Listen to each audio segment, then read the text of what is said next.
Welcome, everyone. I'm Laura DeFranco, the CEO of Brave Healer Productions, where we have a mission to wake the world up to what's possible, one brave word at a time. And here today to help me with that mission is one of the authors of a new book that we are launching today, you guys, called Inspired Living: Superpowers for Health, Love, and Business. Judy Giovangelo. I just wanted to say that last name. I love it. Welcome.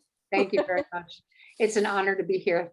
Oh, I'm really excited about this conversation. Okay, you guys. So Judy is the founder of Ben Speaks, and the first organization to partner with Brave Healer Productions and our lead author, Carolyn McGee, in our Giving Back campaign of sorts. So 10% of all the first quarter royalty proceeds are going to be donated to Ben Speaks. And I am so excited to be here for this interview and to begin giving back to the people who are changing the world with their love, their support, their education, and just amazing badassery. So Judy Giovangelo is an advanced grief recovery specialist trained in grief recovery method. She works with her clients beyond grief work through an energy medicine toolbox for change, including Reiki, sound healing, bars access, consciousness. I'm going to have to ask you about that one and more. She's the founder of Ben Speaks Louder Than Words, a nonprofit born through the loss of her 18-year-old son, Ben, to suicide in 2009. The Ben Speaks mission is to provide positive channels of expression and empowerment with a whole person approach to wellness through clinical and holistic resources and education. The vision is to provide tools to help individuals develop and evolve. And of course, I have you hooked up with benspeaks.org down below for later when you want to explore. Judy, thank you so much for being brave and telling your story in this powerful book. But tell us a little bit more about Ben Speaks. So Ben Speaks is my, as a mother, response to 18 years of raising a child in a culture that really pigeonholes kids. And, in my experience, Ben was being stuffed into a mainstream box-like model that did not serve the needs of a kid who over time was, diagnosed with what I call the ABC labels. By the time Ben was 9 years old, he had been diagnosed as ADHD, OCD, ODD, bipolar, and there was never real clarity, even to the day he died, of what was wrong with Ben. And the focus was never on what was right with Ben. And there was a lot of things right with Ben. And, he had many gifts to share. He was highly intuitive, sensitive, empathic, creative, probably a future entrepreneur like his mama.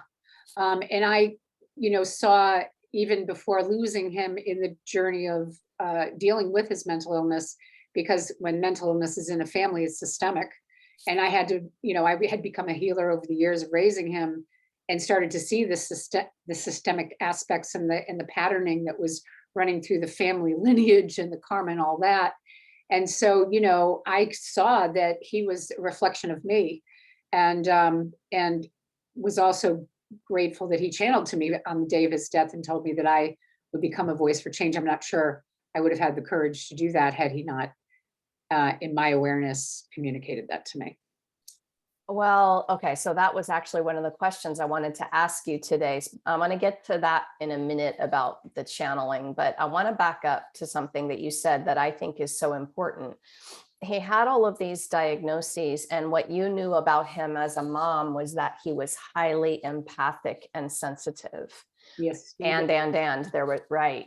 I want to talk a little bit more about that in an attempt to help our viewers who might be raising a child who has those same types of things.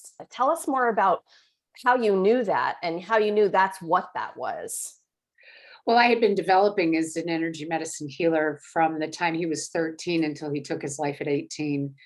My older son, Michael, who's 33 now, and the president of the organization, calls me the OG, which I crack up, but I'm the original gangster in his mind of the language that we hear much more today. But back then, I was I don't know if people listening can relate to this, but what I think of is Dharma in Greg's Neighborhood. If you remember that show, it was a sitcom. And I was Dharma living in Greg's Neighborhood, and my kids really struggled with it too, because everybody wants to fit in, everybody wants to feel like they're part of their community, their culture. And I was kind of like this freak over here who was considered really a witch back then, by the people around me, especially in a small New England town that is very much immersed in an old school way of thinking. So, but I had started to develop through, actually Oprah Winfrey was a big influence for me, because she had, as a young mom and trying to figure out my kid with mental health issues, I would listen to her, and she would have all these amazing authors come on to her programming. And I started to read their books, just some of the early influences of like Marianne Williamson and, Cheryl Richardson. And I mean, there were so many. And that's where I started to gather language, and then started getting trained as a Reiki healer and a hypnotherapist. And I started to apply all of that. And then I learned of Abraham Hicks, and, the story goes on from there. But, and now I live that life. I mean, my whole life and conditioning of my life has changed as a result of being the change in my own life. And, I had a lot of awareness. I was already a developed medium when he died. So that was, how I was able to communicate with him, and knew that that was even possible. Well, even just understanding what empathic means. And, Yes. so A sponge, yeah, go for it. Velcro. Tell us more. Velcro's a sponge. Feel the energy of everybody and everything around you, unable to separate or individuate. And so therefore you become deeply impacted by the energies, especially the emotional energies of the people around you. And so you put a kid like Ben, who's a high empath, into a school system, and it's a very toxic environment for them. They don't manage it very well. And then, which came first, the chicken or the egg? Well, I offer that, it's really that high empathy that creates the OCD, that creates the ADHD, that creates the challenges that the high empathic sensitive faces. And I also offer that so many of them are coming into the world today. And I know this because so many of them are also leaving at a very young age. I talk to so many mothers who have lost kids, mostly boys, mostly to suicide in some form of self-harm. And every one of them meet the archetype of the Ben. I mean, every parent has said to me, my kid was a Ben. My kid was a Ben. And every family that I work with, they'll say to me, I'm a Ben, my kid's a Ben. It's just, I've been in front of audiences of literally thousands of people and asked people to stand if are raising, are teaching, or are a Ben. And the whole room is standing. This is an important piece of information and languaging that we need to get out to the masses. And then what are the tools? Because, we're not going to be able to change our systems, not overnight.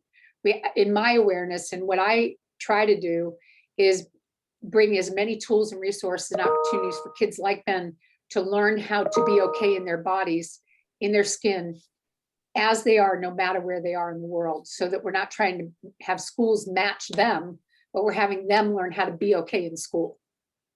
Because schools are what they have to do, and the more that they're able to understand, I'm a high empath, I'm a sponge, and there are ways that I can navigate the waters of that, and I can be okay no matter where I am, even school.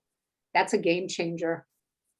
Big Instead of time. telling them that there's something wrong with them.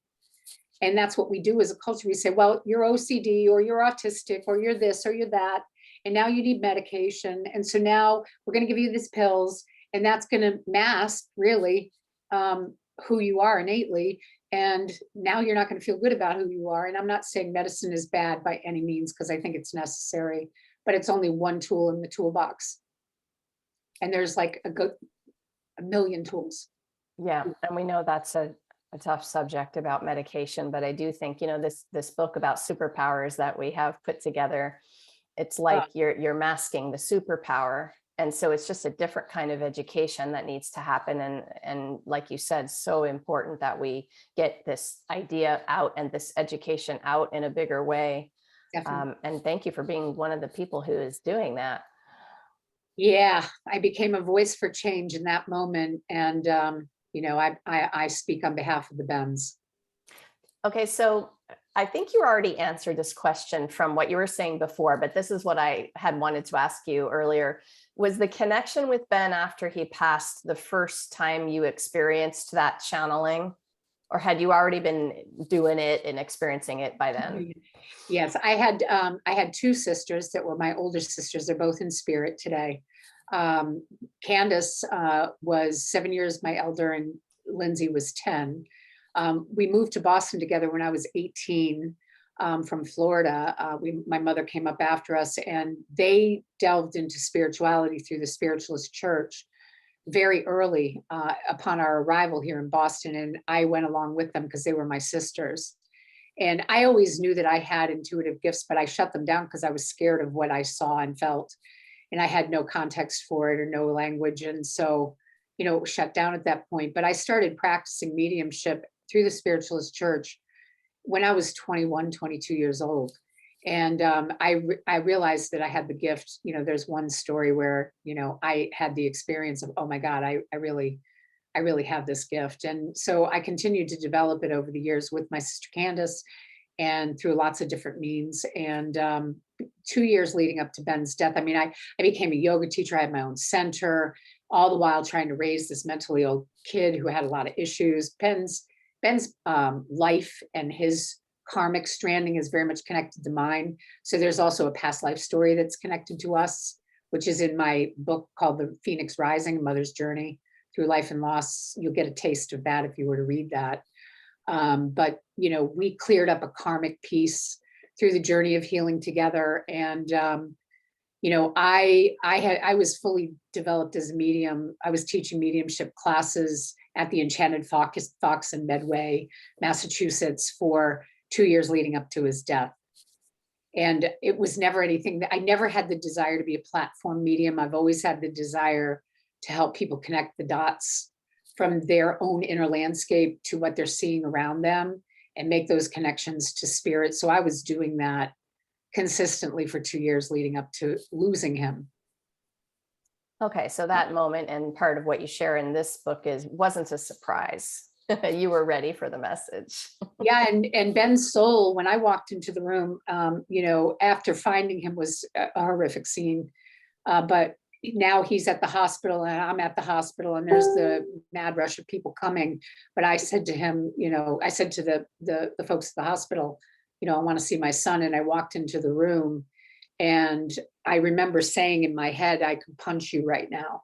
Mm. And his voice came back in my ear and he said, go ahead, Mom, it won't hurt. That was his sense of humor. And I gasped and I said, that's not funny, Ben. I remember saying that out loud. And then standing next to him was his soul. And it was a light being. And he said to me, all kidding aside, he played his role perfectly. You and I are in contract. This is your contract. And you're going to start to become a voice for change through me. And it will be called Ben Speaks Louder Than Words. Wow. Goosebumps. Yeah. Thank you for that.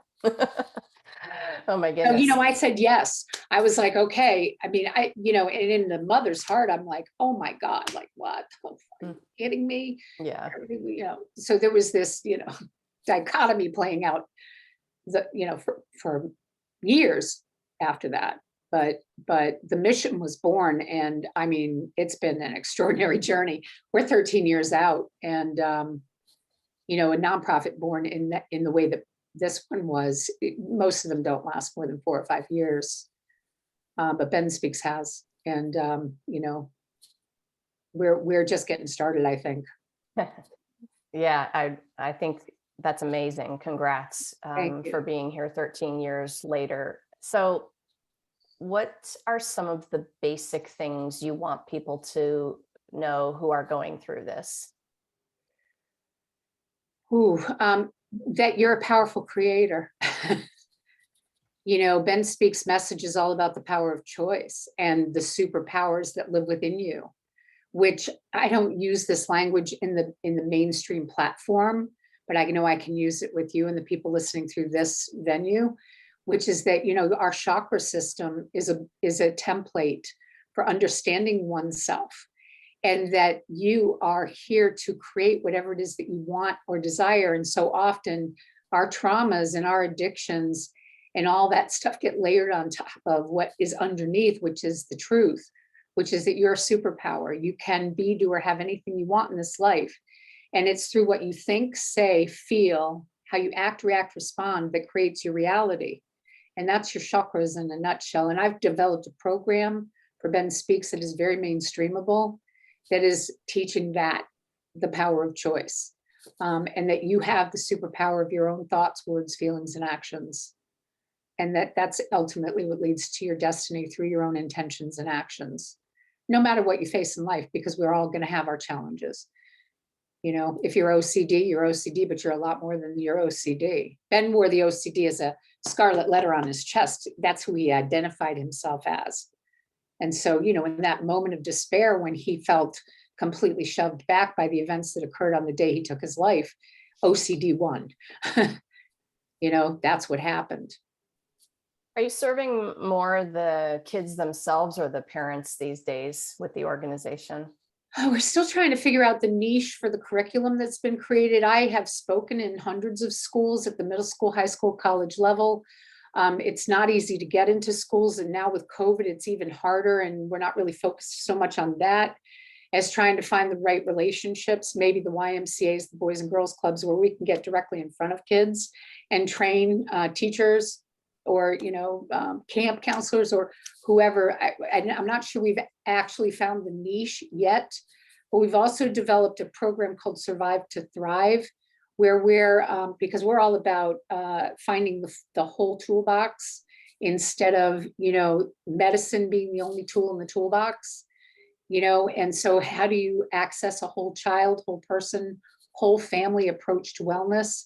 And so we're working with therapists who now have a holistic tool or two or three or four in their toolbox that can integrate not only CBT and, you know, basic therapeutic approaches, but combine it with mindfulness or yoga or, you know, tapping or, you know, any number of different modalities that you and I both know are super helpful and powerful in shifting the neurology from the trauma and the addiction to creating a better world for oneself.